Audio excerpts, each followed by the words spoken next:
अरे मो भाई ये भिडियोटा सबू भाई पाई मन देकी शुण। हाँ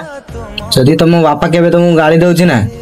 गाड़ी दौची मारुंट कहते एटा करना सेटा करना एठिक जाना सेठिक जाना तुम बापा जहाँ कहते कथा केवे शुण यार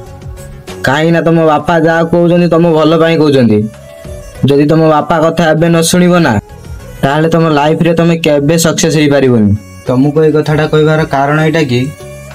मो बापा मते छाड़ी जीवार लगभग 15 कि 16 हो मुझे मो बापा कथा मानिक पाठ पढ़ी छाती ना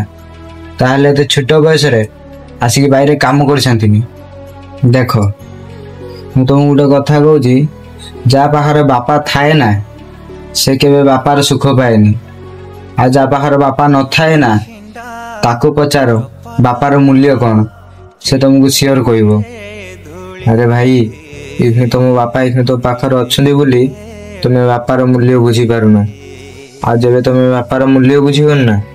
से तुम बापा ही तुम पाखर नथिबो से कहूँ